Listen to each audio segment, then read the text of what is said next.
My door gunner had a 60 as well.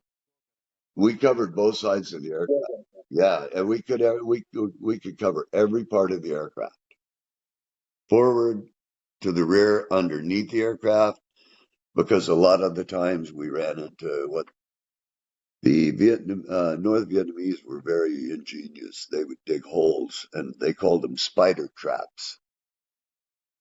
And they would when they'd hear us coming, they'd jump in those spider traps, close the holes, the covers over them. And as you're flying over, they'd flip those things up. And next thing you know, you got ammo coming right through the bottom of the aircraft at you. So you had to be quick and get them. As when they popped that flap open, you popped them before they could get you. And had that happen more than once, got lucky.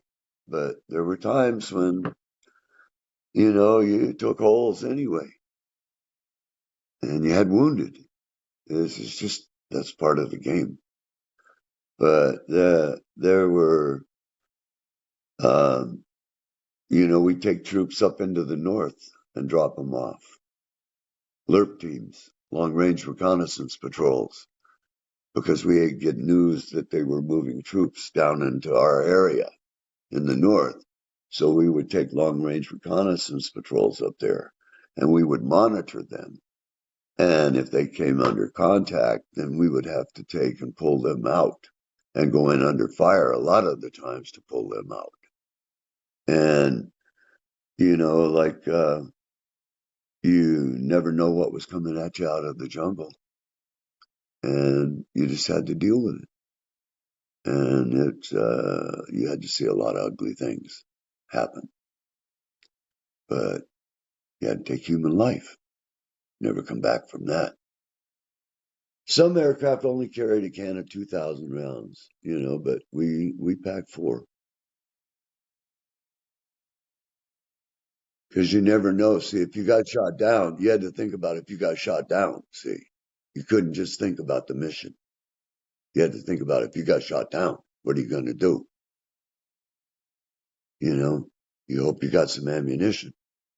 But see, I also carried an M16 with a bandolier of 10, 20 round clips in the well as well. And there's a post inside the well, support post.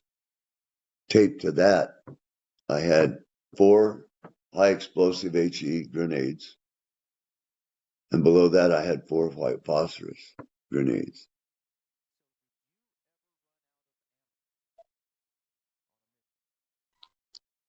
No, no. There were times when it got slim, and you were glad when it was over.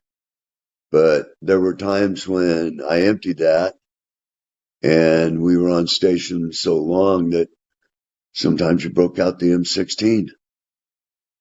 You know, but that was only on rare occasion that happened, though. Rare occasion. But during Tet Offensive, yeah, it happened frequently. So, yeah, it was quite the experience. I look back on it now, and I still can't believe I'm here. It's and with what I'm dealing with right now, I have 3 kinds of neuropathy that are very, very demeaning, and there's times when I can't do anything but sit in a quiet room. I can't focus on television, can't listen to music even. It just overwhelms me, and I just have to. My body is so beat up, and I'm not 26 anymore. I'm almost 76. So at least I'm still here. I'm one of the lucky. It's funny. I went to a dispensary. They hear that the CVOC in Mount Vernon, Washington is where I go. And then I go down to Seattle for my major stuff. But the community out-based clinic that I go to in Mount Vernon, they all know me there and everything. And, it's like they can tell when I'm having a bad day. And, they've got to know me pretty well. But I The one thing they like about me is that I do a lot of the times, even though I'm in pain that most people would not even be able to function. I'm I crack jokes. I make them laugh. They love me down there, so I get expert care. And but it's like with all of the uh, people that have been let go from the Veteran Affairs Administration and everything, man, it's gotten to the point that scheduling is harder. There's veterans now that are taking months to what they used to be able to get in a day. Takes them a month to get an appointment. It's just gotten harder when you take that many people out of the Veteran Affairs Administration.